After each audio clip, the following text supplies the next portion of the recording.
Welcome back!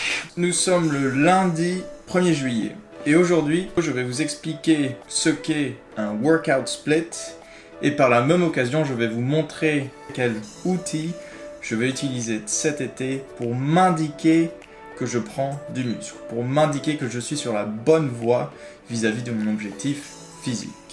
Allons-y. Pour commencer, un workout split, c'est en fait le séquencement de vos entraînements. En gros, ça indique quel muscle ou groupe de muscles vous allez entraîner durant tel ou tel entraînement et ça indique l'ordre d'exécution des entraînements. Vous allez mieux comprendre quand je vais vous montrer mon workout split pour cet été. Alors, mon workout split pour cet été, c'est celui-là, ici. Alors, c'est un 4-day workout split. Ça veut dire qu'en 4 jours, je vais tout faire et après je vais boucler.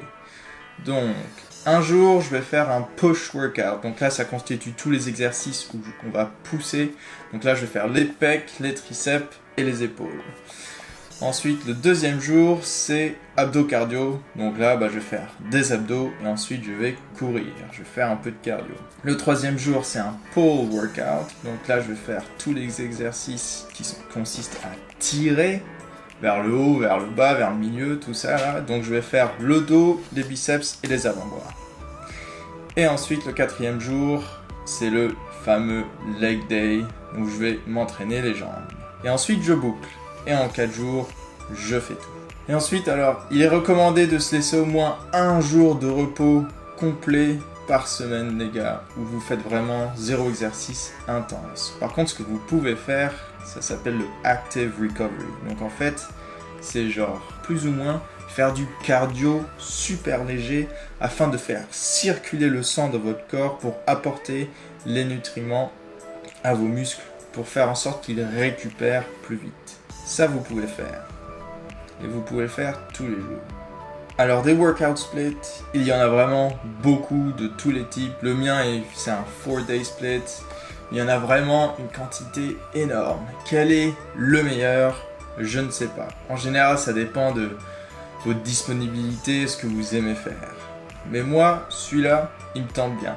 Qu'en 2 semaines, ça veut dire que je travaille quasiment tous les muscles, presque 2 fois par semaine, un petit peu moins.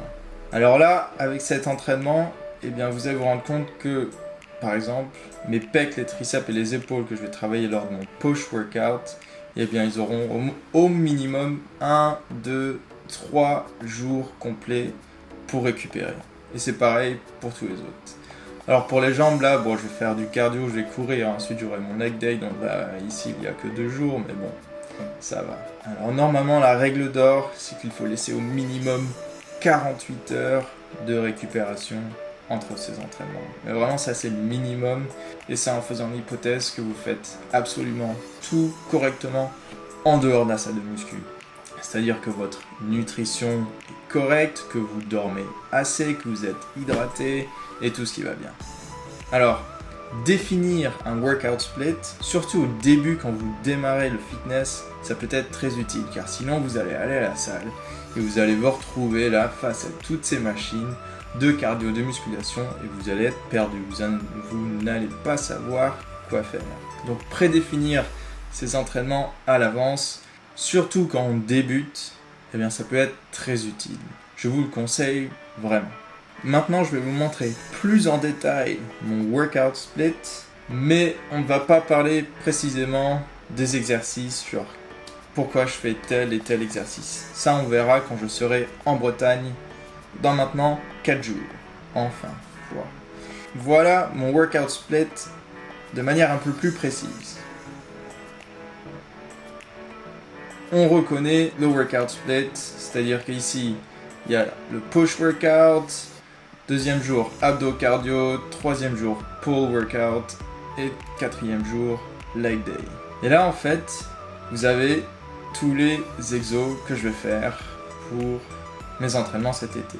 Alors, c'est pas la version finale, là cette semaine en fait je suis en train de déterminer quels entraînements je vais faire en Bretagne car je ne vais pas aller à une salle, je vais faire mes entraînements chez moi dans le garage et dehors. Donc je vais avoir des haltères, des élastiques, des poignées pour faire des pompes, des tréteaux, des planches, une barre de traction, des cordes et ce genre d'équipement.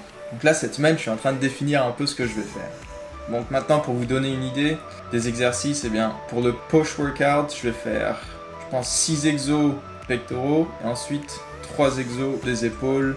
Je ne vais faire aucun exercice spécifiquement pour les triceps car quand on fait les pompes etc, quand on fait des exos pour les pectoraux, on va les développer et j'ai particulièrement envie de développer mes pectoraux cet été. Ensuite pour le abdos cardio, eh bien je vais faire une demi-douzaine d'exos pour les abdos et après je vais aller courir 6 km ou moins ou plus, je sais pas encore. Il faut que je définisse mon parcours. Alors pour le pull workout c'est pareil, je vais faire une demi-douzaine d'exercices pour le dos, 2 ou 3 exercices pour les biceps et un exercice pour les avant-bras. Et pour le leg day, et voilà, je vais faire une demi-douzaine d'exos pour les jambes de manière globale. Et je pense que je vais même pas inclure les mollets dans le leg day, car les mollets vont être assez détruits lorsque je vais faire mon cardio. Alors maintenant,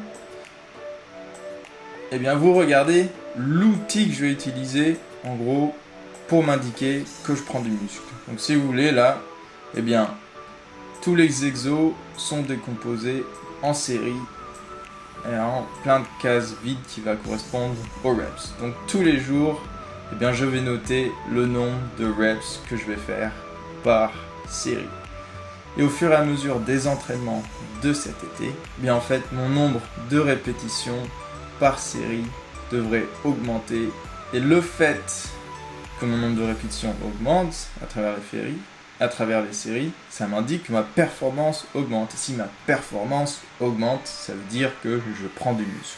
Donc vous n'êtes pas obligé de faire un tableau comme ça et de remplir. Pour être franc avec vous, c'est la première fois que je vais faire ça. J'ai déjà fait une fois à la salle où je suis allé avec un crayon, mon petit calepin et je notais vraiment tous les exercices que je faisais avec le poids et les nombres de répétitions, etc. Mais c'était assez casse-pied.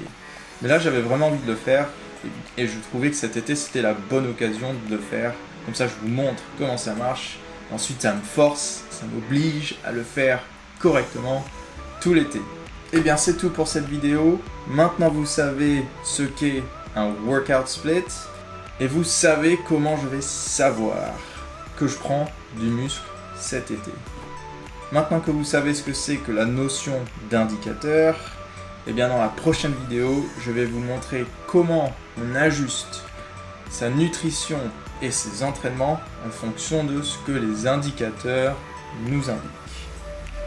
Merci d'avoir regardé jusqu'au bout, à très bientôt.